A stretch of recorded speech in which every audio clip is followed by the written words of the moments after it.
Hi, I'm Leah, and I'm Joe's first cousin, believe it or not. And I will never forget when he came to this country. I think I was about 14 years old. And all my life I had heard stories about Ivya. Ivya was the town that they came from. My father and Joe and the whole family came from in Russia. And it was like a faraway place that I really couldn't relate to at all. What did I know about Ivya? I was an American, born here, you know, the whole 9 yards. Anyway, Joe was found by a woman who was in a whack, and she was part of the Ivya Landslide. She was the daughter of one of the people from Ivya. And when she went to Germany, they said, look and see if you can find any survivors. And she found Joe, remember? I'm sure he does. And when he came here, I will never forget that day, if I live to be 1,000. It was so exciting. Here was this person coming from from surviving the war and coming to us in America. My mother, my father, and I, and my sister, and my brother, and we all went down to the ship, and the rest of the family, including Martha over there, waited in our apartment in Brooklyn. And here came Joe off the ship. And I'll never forget, he grabbed me because I looked just like his youngest sister who had perished in the Holocaust, and that's what he told me. I get tears in my eyes when I think about it.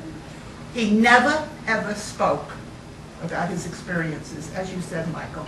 Never said a word about what happened, how we lived, until one New Year's Eve, when I was married and I had children and we lived in Teaneck at the time. He had a little bit too much to drink, and the story poured out. There was dead silence in my house, and we heard the whole story. And I tell you, it was beyond anybody's imagination what he and all his friends went through.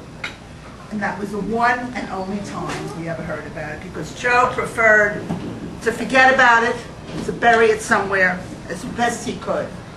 But my sister and Sylvia, and her friend Sylvia, who later became his wife, and my cousin Martha, who were older than I,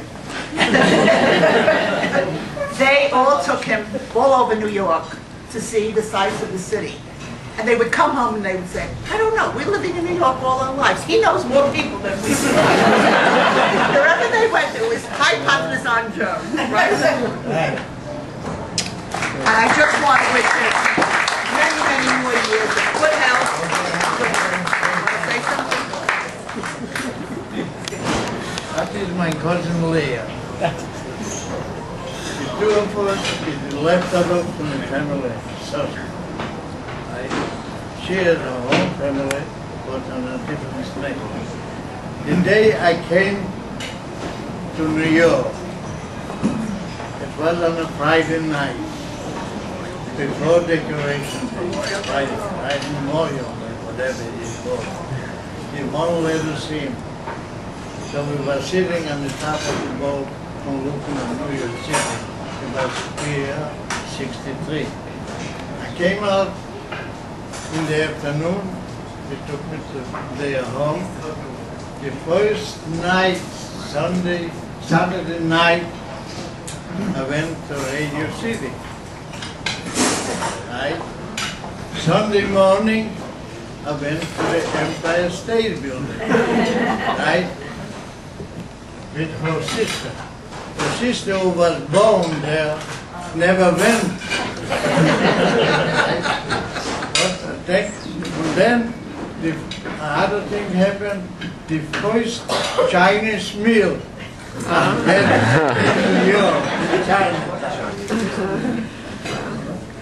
Now talking about the people I knew, wherever I went, there are people, all of them from concentration camp, who survived, came at least 4 or 5 months before me to New York. Most of the people came to New York. So wherever I went to the Empire State Building, I came in the elevator and they came out.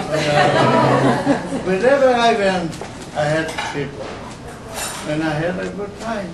From the day I stepped on the ground of the United States. The best country in the world. Thank you.